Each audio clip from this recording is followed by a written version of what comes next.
So I'm delighted to introduce our next speaker, Reverend Dr. Bruce Baker, who's an associate professor of business ethics at Seattle Pacific University.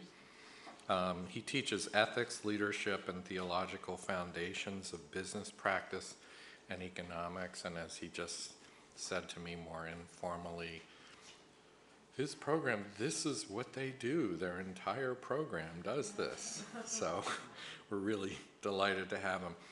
Bruce has, like many of you here, just a really interesting, unusual career. So in addition to what I just talked about, he's been an entrepreneur, a scientist, a businessman, a pastor.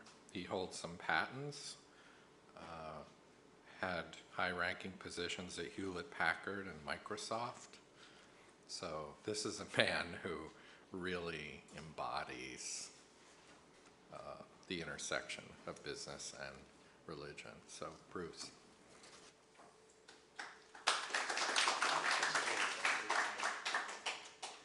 Thanks for those kind remarks for someone who has lost his way and ended up playing in the middle of an intersection, playing in the street, which is always fun. It's a very exciting place to play.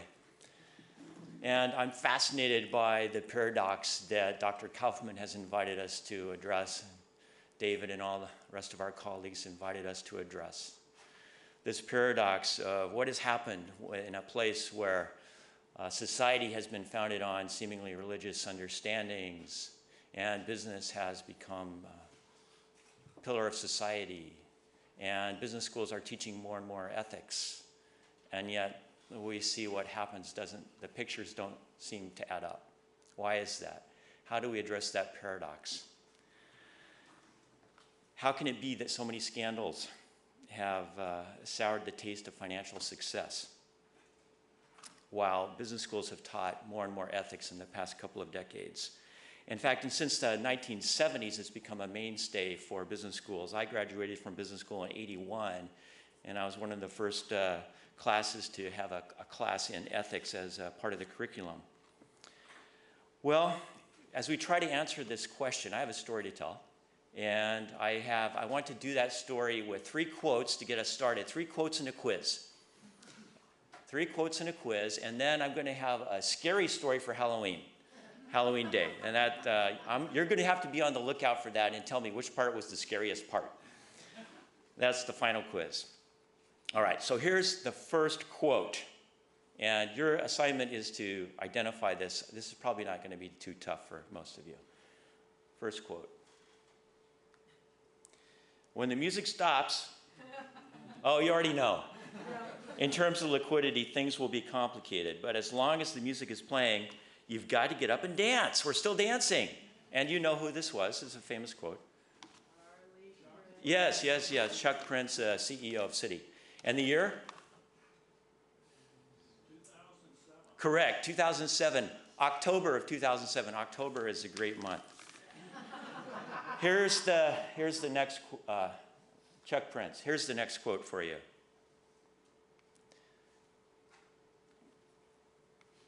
Yes, I have found a flaw. You already know who it is. Yes, I have found a flaw. I don't know how significant or permanent it is, but I've been very stressed by that fact.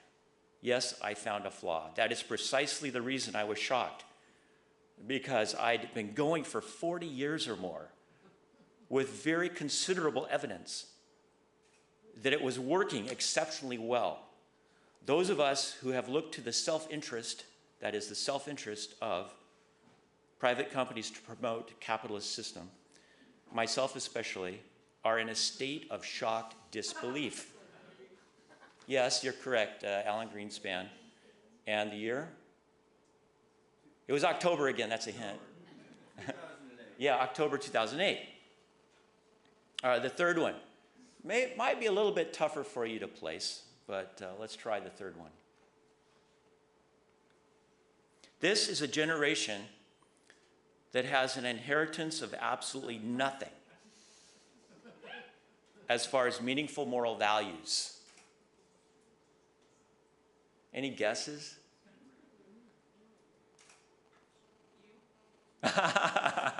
No, I would not say that, actually. I would not say that. I have a belief that goes way beyond that. This is a belief of, this is a sad nihilism. This is a despairing man who took his life. I'm sad to say, I'm very sad to say that. The greatest writer of his generation has been called David Foster Wallace, and the year 2009. What we see here in these three quotes is a progression, 2007, 2008, 2009. A moment in time, really, 3 years is nothing. But yet it captures, in some ways, a theme, a much broader theme. And there's this one little cataclysmic event of 2008 at the center of this, which just raises all these issues again that have been working in our society forever, really, for generations. Well, the first quote, let me summarize these. The first quote by Chuck Prince, to me this represents the business pragmatism. Pragmatism as a philosophy of what we're all about. It's matter of fact, it's not moral. It's not a moral statement. It doesn't represent immorality. It does not represent evil.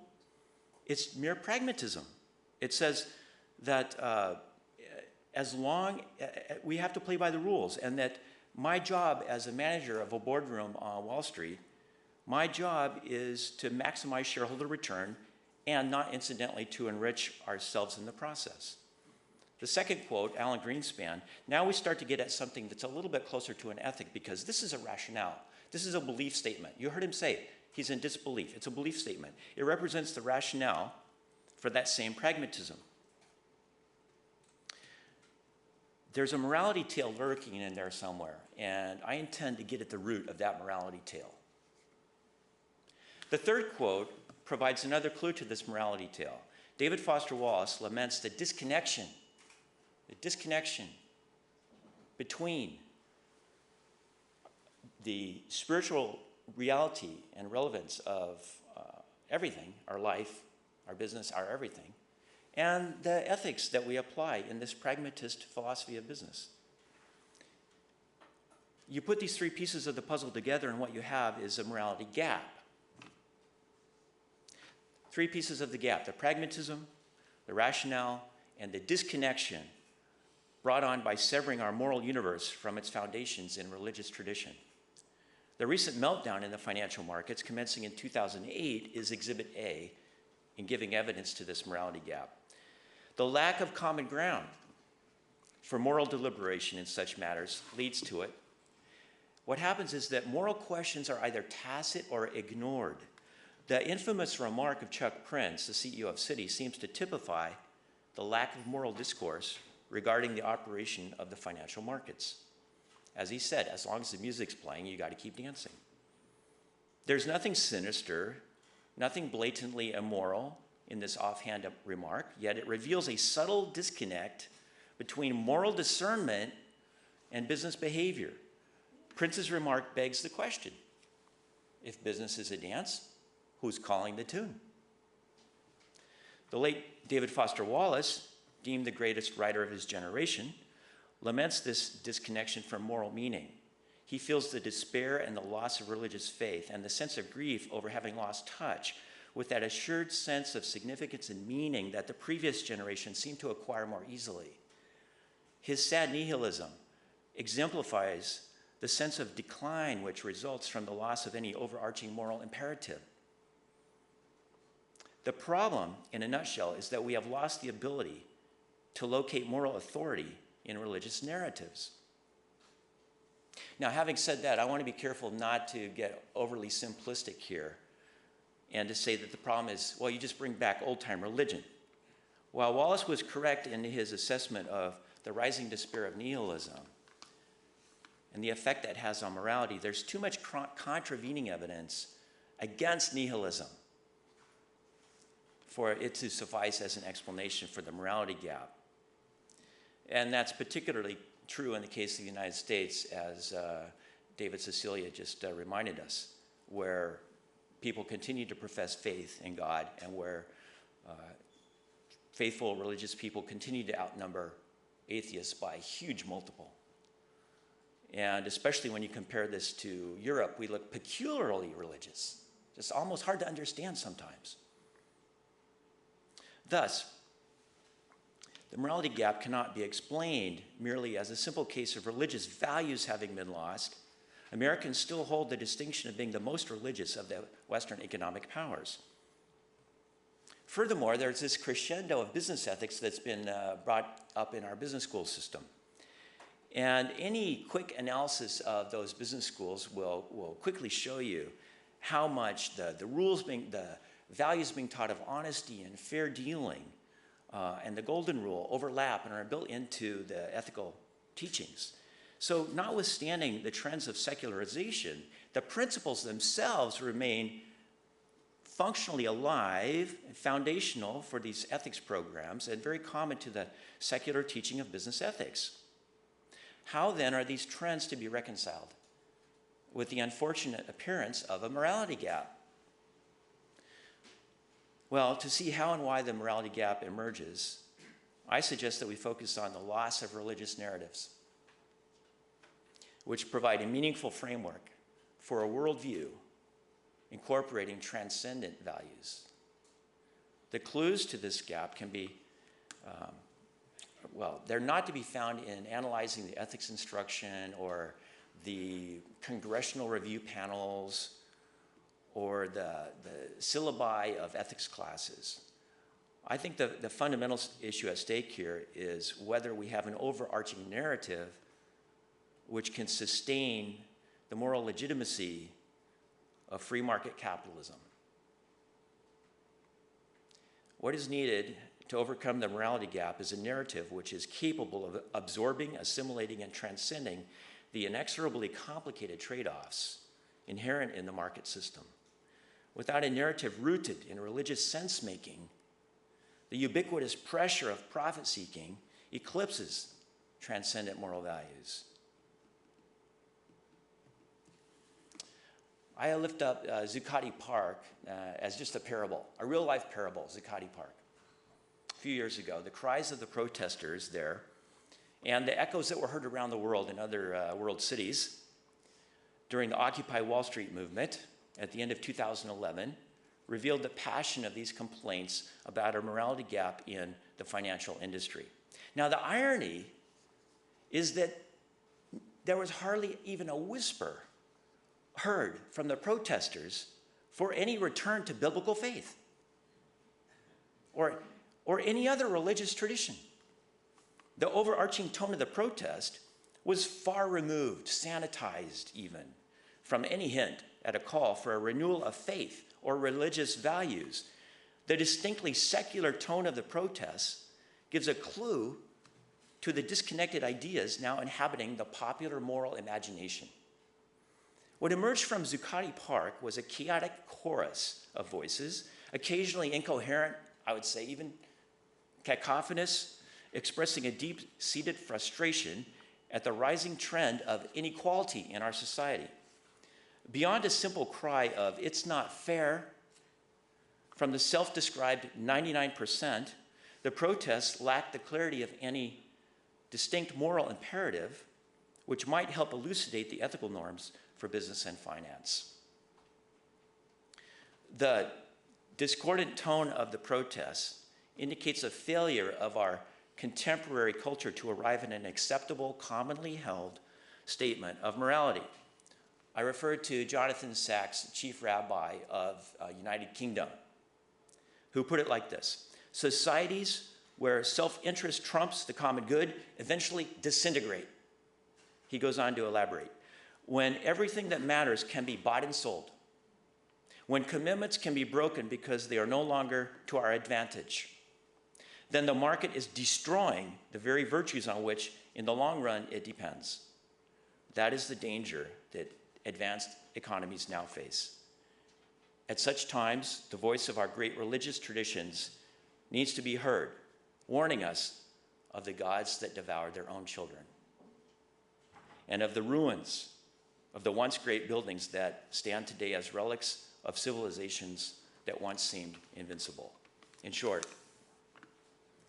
we have lost those traditions which define the moral integrity of a society. We are left with little more than discordant protests where correctives and restorative insights are needed. the absence of religious connotations is evidence that the grounds of moral debate have shifted, and they have shifted on to sinking sand, which is the only thing a secular society can offer. So what's the answer? It's a puzzle, as we know. That's why we're here.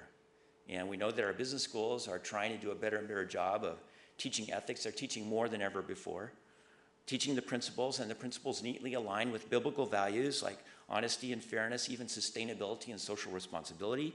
It's not for lack of awareness of these principles that we're suffering the dire effects of moral lapses, nor are we likely to repair the situation by bringing back religious tradition as if such a thing could be or should be done in a free society. It cannot and should be enforced. It can't be enforced. It can't be coerced. And that also aligns neatly with a biblical understanding of faith. Instead, the answer lies in digging at the source of the problem, exposing the subterranean roots of the morality gap. So here's the thesis I'm exploring.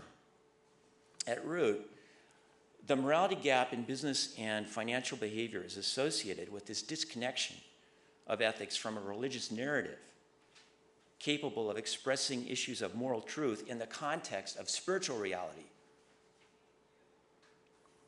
And while most of the examples I'm using are biblical, and while I come out of a Christian tradition, I recognize that other faiths, other traditions are quite capable of providing narratives of spiritual reality, which can serve to invest business ethics with meaning. And I hope that those of other faiths are readily able to see how my thesis applies in large and meaningful ways to their own. But we live in a secular age. Ethics have become disembedded from the greater context which gives them meaning. The cultural shift towards desacralized notions of morality has been centuries in the making, and it's become intricately woven into the modern Western civilization, such that we barely even notice its potency anymore. It's the water we're swimming in, this secular age, is desacralized understanding of reality. And at this juncture, once we strip away the spiritual reality, we're left with things like biochemistry as venues for ethical discourse, and fuzzy notions of things like human soul. Well, there's no place for that kind of talk. Charles Taylor gets this right in his commentary on the modern moral imaginary. Taylor describes how prevailing notions of moral order have been gradually weaned from narratives of religious significance. We find ourselves at loose ends, morally speaking, as instrumental modes. There's that pragmatism again that I spoke to earlier. Instrumental modes. As instrumental modes of thought and action have steadily increased their hold on modern life. We have experienced a loss of meaning in our culture and become denizens of a disenchanted universe, a mental terrain where the mystery of deeper truths has been expunged and erased from our mental maps in order to be replaced by secular ideas of pragmatism. In the absence of a narrative which can imbue the universe with meaning, society loses the moral imagination necessary to envision capitalism in a more positive light than that which biological and materialistic models of competition can provide. We end up with these stereotypes. We think of business as a battle. We think of it as survival of the fittest. We could end up with very polarized perspectives on wealth, therefore, as we've seen in the protest. And this underlying narrative becomes so thoroughly infused with materialistic stories about winners and losers that there remains no common ground upon which to define what makes capitalism good, other than the production of material wealth. That's a good thing. Is that the only thing? Is that really what it's all about? But the debate shifts onto that ground so quickly. And the moral sentiment that Dr. Cecilia spoke to this morning from Adam Smith has lost its human mind. And the invisible hand of Adam Smith has lost its human heart. And what you end up with is what I would call zombie ethics. That's a scary story for Halloween. When the invisible hand loses the human heart and the sentimental understanding of human existence, loses its human mind, that's zombie ethics. It's a win-lose battle. You end up with political brinksmanship. The discourse about the common good becomes subverted. This is a serious problem for society because the values and glory of a society are determined ultimately by common objects of love, as St. Augustine told us so many centuries ago. Well, what we end up with is this new non-religious narratives which are invoked to rationalize economic ethics. In general, these narratives define ultimate ethical values in terms of abstract principles such as progress, productivity, and efficiency. Robert Nelson is going to speak to that also. I know. I'm looking forward to that. It shows how idealized principles which sustain the free market progress and efficiency become foremost, and these becomes the norms of a new form of secular religion. So given the innate human sense, a need for sense-making story, what happens is very curious, because it's curious how come the critical importance of story narrative gets ignored in modern economic thinking. And the reason for it is because stories are presumed to deal with subjective, elusive, and even irrational aspects of human inclinations and behavior. So they are considered too intractable for most serious research projects. Narratives, which might provide a moral context for economic theories, are either ignored or deemed irrelevant.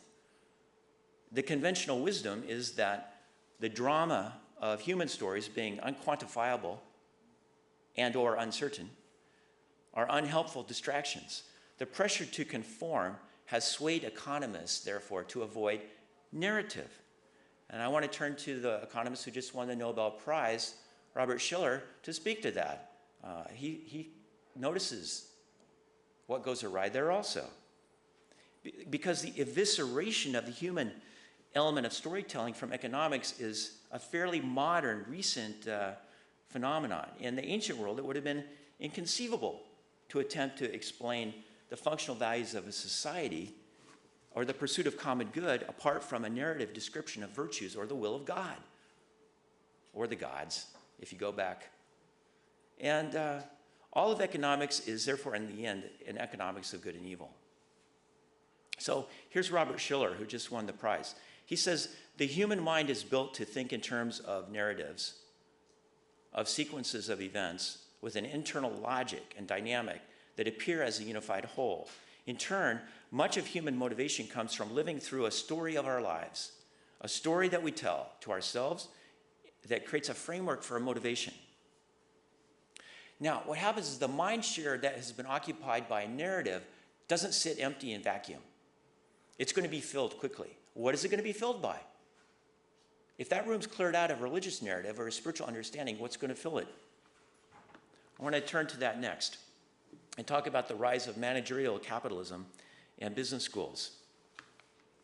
And I want to begin that with looking to the great 20th century economist and philosopher, Ludwig von Mises, because I think he represents a standard at that crucial time in history. He represents this evolving standard by which economic morality is going to be judged. And he comes up with a word for it, praxeology. Praxeology, in other words, doing what's practical. So here's what he says about this science. He treats it as a science of human action, this praxeology. Here's what he says about it. The teachings of praxeology and economics are valid for every human action, without regard to its underlying motives, causes, and goals. The ultimate judgments of value and the ultimate ends of human action are given for any kind of scientific inquiry. They are not open to any further analysis. Praxeology deals with the ways and means chosen for the attainment of such ultimate ends. It is its object is means, not ends. Now, is he trying to go off in an evil direction, immoral? No, he's not. What he's trying to do is constrain his object of study to something that can be scientifically determined. But you see the disconnect that happens there. In order to do that, it must be disconnected from the greater truths. How else do you treat it as a scientific inquiry, in his view? I think there's a worldview there that captures a lot of hearts and minds today in economics and finance. Well, as Dr. Kaufman pointed out also, we've seen how this need for that type of thinking and skill set, it's a very important skill set, but how that has dominated some of our business curricula. And the rise of management as a science. And the creation of these ethics programs in concert with that, not dealing with the greater reality, but rather dealing with the analytical, quantitative sort of methodologies that the schools are teaching. But from the inception of the business schools are another recent phenomenon. They only got started in this country at the beginning of the 20th century. The very first ones like Tuck, Harvard. And at the time, there was a different mentality then. The ideals that they represented sounded a lot more like Christian social ethics, and they were often expressed with religious overtones. Take Owen Young, for example, who became the chairman of both RCA and GE. He was an early and very significant benefactor and promoter of Harvard Business School. He compared the ministers of our business to the ministers of our churches and emphasized a moral foundation of religious training for this new class of leaders. Here's what he said. We need today, more than ever before, men to administer this trust. And at the time, they pretty much were all men. Not in my classes now, it's 50-50. But that's what he said. Men who have not only a broad outlook in history, politics, and economics, but men who have also that moral and religious training, which tends to develop character. Now, this emphasis on moral training, religious training from a business school leader, it sounds a little dated today and has obviously been dropped from the mission statements of nearly all the most prominent business schools. Although the religious tone has been dropped, business schools continue to espouse the high values and ethics. Integrity, excellence, and social responsibility are more likely to be the words you're going to hear and the types of words that you'll hear from our accrediting body. We're accredited by the AACSB, which demands the ethics be taught in business school. Yet for all its promising beginnings and continued attention to ethics, the historical record is littered with ethical failures, and not just in the recent decades. I really appreciate the work of Rakesh Khurana. He's got a great study of the history of business schools. And I'd like to refer to him for a moment because the way he traces the evolution of these business school curricula over the past 100 years is really telling, I think, for our topic today. He says that the delegitimization of managerial authority and the abandonment of the professionalization project in business schools. Okay, so his theme is professionalization, business as a profession. Business schools as operating with the premise that they are there to offer a professional training. So professionalization, what does that mean? Well, a profession is one which has ethics that go beyond that which is quantifiable, has ethics which stand outside and hold in judgment the activity of the practitioners. That's what a profession is. Well, he's looking at how the professionalization project in business schools has ended up creating conditions in which the ultimate purposes of management and business schools and institutions have gone up for grabs. And they've been moved in the direction of the financial analysis and a financial analysis way of understanding the purpose of business and ethics. So the new prevailing model of business, in this new prevailing model, managers are more likely to be treated as higher hands who exist for the purpose of serving the investor, and the job becomes very clearly one of maximizing investor return. And this dominates the system, and that problem is exacerbated by pay schemes that reward the players in the money game. The transformation in the role of management has gathered momentum in the final 2 decades of the 20th century because of some reinforcing trends in our society, reinforcing trends of deregulation, growing faith in the invincibility of free market economics. Just look at the Reagan-Thatcher era and how capitalism won. And the credibility that that imbues upon the abstract idea of capitalism. These trends reinforce one another, reinforced by the growing trends of MBA programs to match increasing demand for these management skills to sustain the transformation in business models. Well, Karana sums up the effect of this transformation like this. Calls it the market logic. The market logic has taken over.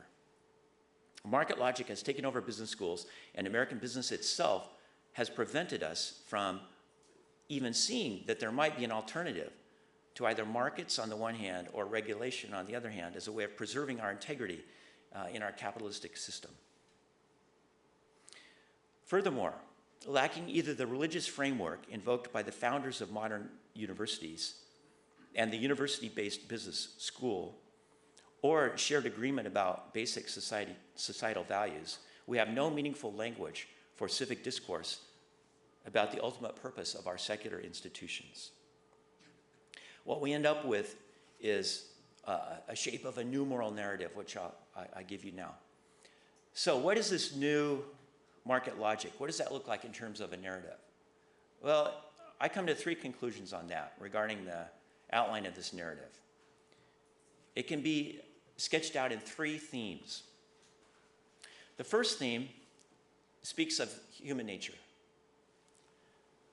It's a desacralized market logic that works like this. Human nature. What is the principal trait of human nature which applies? Well, that's easy. Self-interest. Okay. We see in this a belief in a naturalistic description of human beings. It's a naturalistic description of self-interest, and it's been aided by the declining significance of religious narratives which inject the complicating notions of sin into the story, among other complicating notions, which the Bible is full of. It's very complicated, actually, and very simple.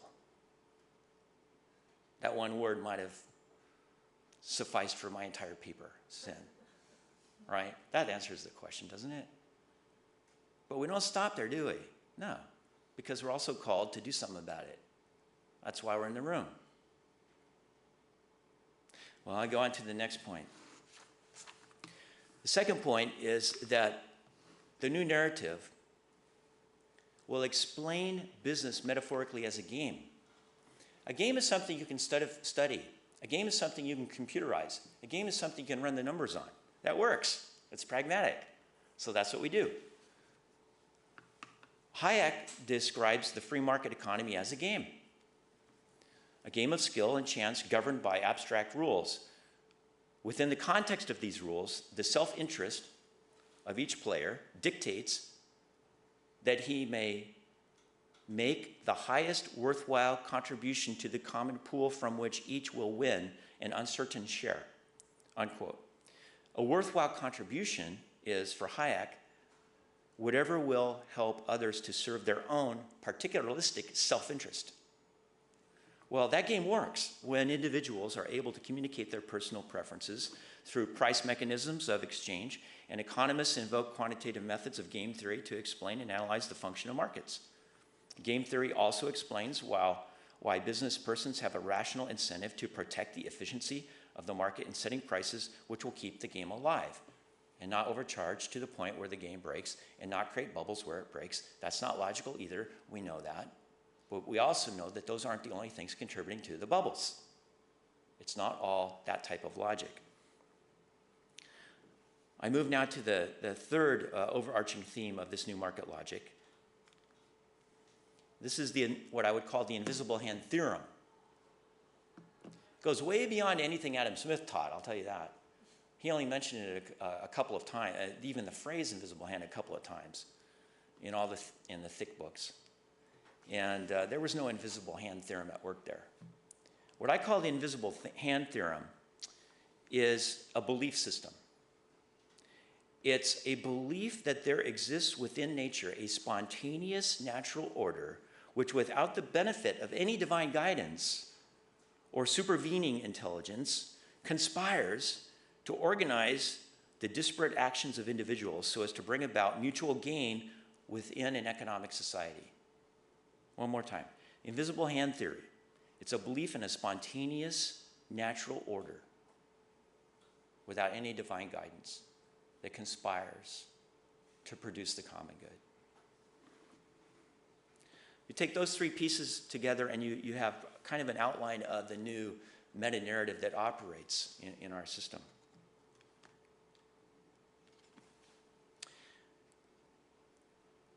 Now, let me conclude with trying to pull these pieces together and see where this story leads us.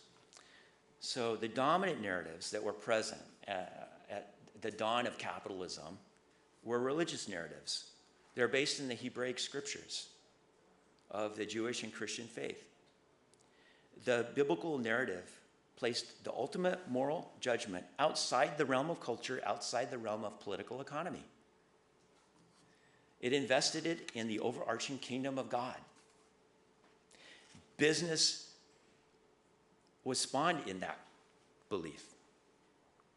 And financial managers were accordingly held accountable to a higher authority and were responsible for higher aims than could be defined by the exigencies of the market itself.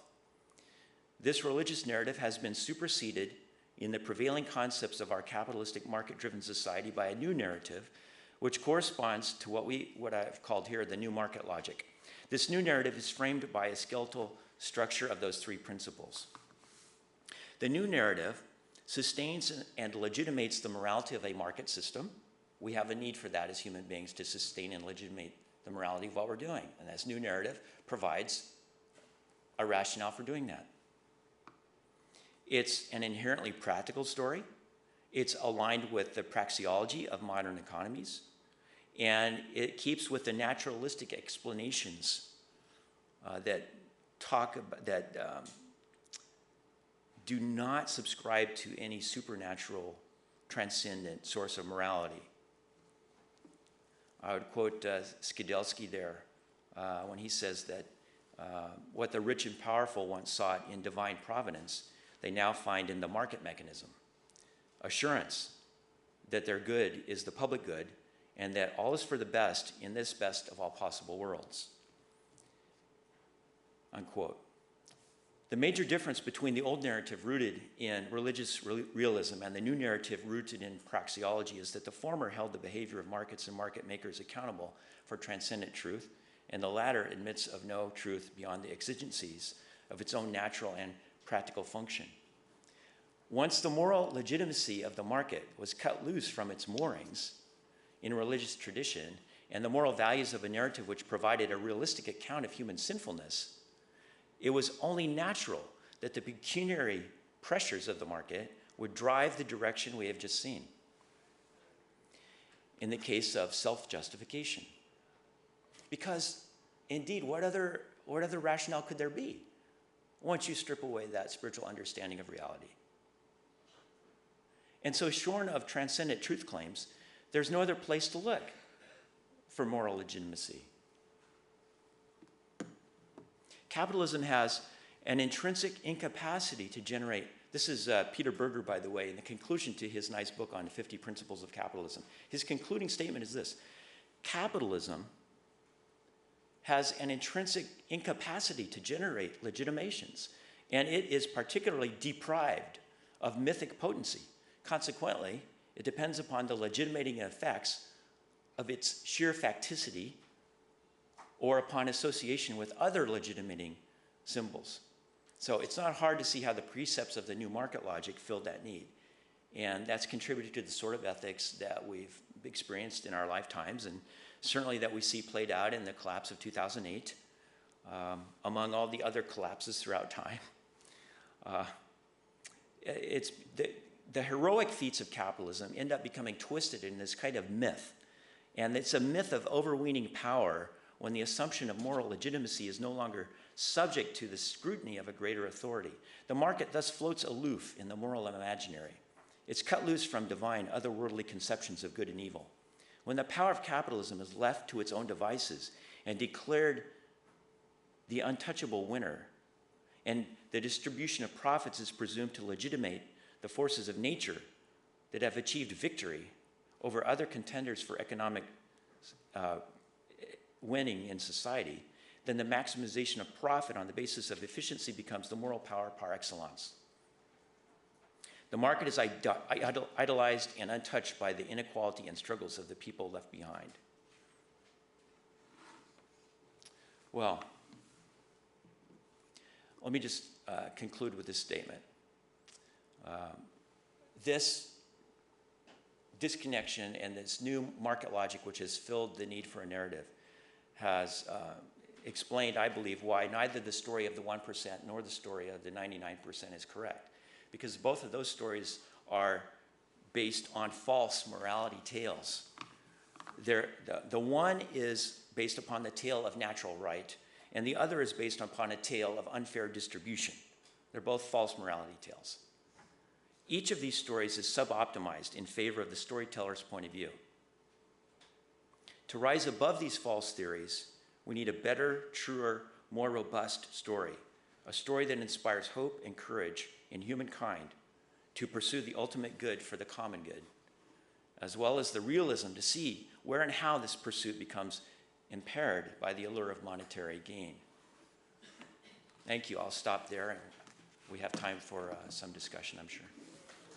Thank you.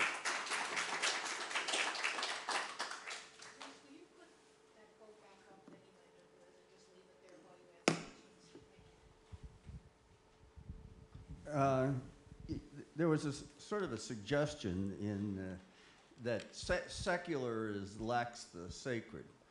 And as one who's spent a lot of my professional life addressing and around environmental questions and has observed the environmental movement at great length, it seems to be pretty obvious that things like wilderness are new sacred spaces. And there are a lot of other things like that. In fact, there is a rapidly developing set of symbols which are, that are promoted by environmentalists. Recycling could be seen as, in a lot of situations, a form of a religious ritual. And I'm religious about recycling. Yeah. Yeah, and these environmental ideas are actually thoroughly penetrate what you would call the secular university. And they're being very actively debated and discussed, and the environmental movement has fierce internal battles within itself about the tension between the sacred elements of environmentalism, but the necessity to operate in a business society. And so I'm just wondering if I think that for your story, which on the whole I agree with most of it, but whether you might want to say, look at environmentalism and say, well, okay, here's an effort in a secular context to create a new narrative along the lines of what you're talking about. Well, I think you're quite right, Bob. I think that illustrates the point that in filling the need for a story like that, we even start using the word sacred to apply for things like recycling. We're getting away from Kodesh, and we're getting away from its biblical meaning. But we use the word that way I completely agree. It becomes that way. It fills a need for that. It's not just a word. I mean, environmentalists. Right. Oh yeah. And they're approaching these things with a sense, an inner sense that is a form of sacred feeling. Yeah, I think that's a good illustration. If you could just identify yourself. Yeah. I'm Moses Pava from Yeshiva University. I wanted to thank you for the very intriguing presentation. I guess my concern is it's real easy to win the debate when you're comparing the best of the religious narrative versus the worst of the secular narrative. There were reasons, I think, why the secular narrative started to overtake the religious narrative, and there's a host of negatives associated with the religious narrative: tribalism, coercion, fanaticism, lack of ability to dialogue, willingness to sacrifice the individual to the social, and I'll stop there, but the list could go on and on and on. What I'm concerned about is in this recovering the larger story, if we return to the religious narrative without recognizing the human element of this, and that the religious narrative itself may already be a zombie ethics, as you described it. I think that I would prefer to use a term like reconstructing the larger story and taking from the larger story those elements that are obviously necessary for our secular world today, but how are we going to make sure that we're not going to, if we go back to these, quote, transcendent values that are outside of society, who's going to guard the guardians, I guess? Yeah, amen. That's why I'm sticking around for your paper. It's so true. And I skimmed the surface, I know, in these few minutes, I know that. And I also know that the collapses have been with us throughout history. It's not like there was some golden era of American capitalism. The collapses have been there all along.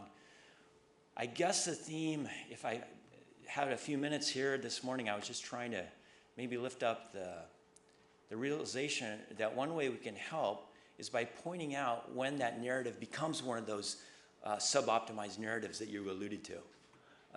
If we have more and more people and more business students that we trained in recognizing those narratives and spotting them and understanding the philosophical nuances and understanding how they sub-optimize that spiritual reality, I think we have more people in a society who can provide that sort of redemptive presence on earth. It's not a quick fix, is it? But I'm just hoping that we get more students who are trained in recognizing it. Hi, Ron Colombo, Hofstra University School of Law. Thank you for that presentation. I have two quick comments and then a question that follows up in many respects on Dean Pava's comment. My first was, if you look at the history of the Securities Acts, 1933 and 34, and the Great Depression that preceded them, and the reaction to that from our political leaders in our society, from the president to the first head of the SEC, the language invoked was biblical. They talked about, the first head of the SEC said that its mission was spiritual in nature, to restore values and virtue. And it's interesting how to contrast that with Occupy Wall Street and the response to this crisis, which is purely materialistic, right? Yeah. So it just shows you how times have changed in a while. Yeah, thanks for that. That's a really good illustration. If you want quotes, I can give you them. I have tons of them. It's a fascinating history. I mean, they literally quoted the Bible back then. Okay, two, as for a solution, and your last slide right there, we need a better, truer, more robust story, a moral narrative for our time. I mean, one of the most profound books that I've ever read has been Alistair McIntyre's After Virtue. And in light of that book, it looks like we're cooked, because I don't understand how we would come up with a better, truer, more robust morality, moral story. That's my second comment. You're welcome to react. But then let me get my question, and I'll pass the baton. My question was, and this is a devil's advocate question. I'm incredibly sympathetic with everything you've said. That said, before business was desacralized, right? Before the marketplace was desacralized, was it any better? I mean, and you alluded to this. I mean, you said there was no golden age. So what would we recover if we were to resacralize business? Yeah. And that's what I'm getting at. Thank you very much for that question. I have the same critique of what I just said, actually. That's the thing that bothers me, because there is no golden age. There is no point in time. There is no clear moment of disconnect. But I do think there's a trend. So in answer to that criticism, which is the right criticism, I would point to this evidence. The inequality gap and the perception of inequality in this nation, I do believe, has changed over, what do you look at? 25 years? 50 years? Certainly. It's changed. Look at the pay scales. It's changed. Look at us in the global landscape of inequality in a society. We're not doing that well, if we care. Now, is inequality in and of itself evil, bad thing? No, I'm not saying that either. I think God created a wide diversity. He created more kinds of inequality than we can imagine for different purposes, though. He didn't create them to take advantage of each other, per se, right? And so the trend, that's the trend I would point to. And the thing that concerns me most about our national economy is our apparent loss of ability to generate enough living wage manufacturing jobs that build shalom in neighborhood communities. So that's one thing that bothers me. I want to just jump in. Great question, and as a historian, I'm certainly not prone to saying the good old days were much better and everything. But if you look at the American experience, even in a short time frame, say the immediate post-war period, I mean, you could argue there was a kind of, some have called it a covenant, with business leaders saying, okay, we have this kind of understanding, we're going to try to provide, good, stable jobs, and labor unions do their part, and they don't protest and go on strike as much, but there was a kind of mutual understanding there, and many business leaders, O&D Young and General Electric and so on, really thought about these things and really thought in terms of what we would call sort of a stakeholder understanding. And, I think under, Bruce's extreme portrayal of the new narrative, that, where is that now? Can we point to any business leader, more than a handful, who think in that terminology? I'll just raise a question about your goal. When you say to pursue the ultimate good for the common good, even if you limit your concept to the Abrahamic faiths or more narrowly to Christianity, there's not an agreement in complex multicultural societies on what constitutes either the common good or the ultimate good. So I wonder how you can structure a goal which is by its nature unachievable. Yeah, maybe I could restate the question. That's a great question. If I can try to rephrase, if I can try to say the question, there is a difficulty in modern society for constructing any common good at all because we don't have a central faith. We have a multiverse of understandings and conflicting faiths, and even conflicts within the Abrahamic faiths. So within that context, how do you construct something called the common good or the common goal? That's the question, I think. Yeah. I'm supposed to answer that? You stated it as your goal, so I did? I think it's God's goal. I don't know if I stated it as my goal, but I think one of the ways we try to confront that, we try to deal with that is what we're doing today. And I think one way I deal with it is by recognizing it's true. We live in this multiverse of views. And I try to find ways that can communicate. All right, practically speaking, what I do is I get into a conversation with someone that it's not a faith-based conversation. We have nothing, our faiths are not aligned, let's say. There's a lot that is aligned, though. We're both human beings. I know that we're both in need of God. We may not talk about it the same way. We may not know God the same way, but I know that's true. And I know that we both need the kingdom of God to prevail in life, and I know that. What I do is I simply try to ask questions that point out the flaws in any logic that would go in the opposite direction of that. And I find that the most practical thing I can do, because it drives people to get in touch with that search for meaning. And if you can point out why that narrative that they seem to be operating under has no meaning, I think you've helped them. Maybe in a painful way, but I don't know how else to do it. Because otherwise what you do is you simply leave people with David Foster Wallace again. You leave them behind with David Foster Wallace believing there is no truth. You leave them in nihilism. So no, I wish we had an answer to your question. We obviously don't have a clean answer to your question. I wonder if we might, I'm sorry, I'm Pat Cleveland. I teach management here at the Smith School. And I've spent a lot of time up close and personal with our kids. And I know that for millennia, we have been worried about the kids. And the David Foster Wallace comment comes up over the generations. What's the matter with the kids? Have they lost their moral grounding? And I wonder if as academics, we may be overstating this dichotomy between the secular and the sacred, and especially in this market logic of self-interest driving everything.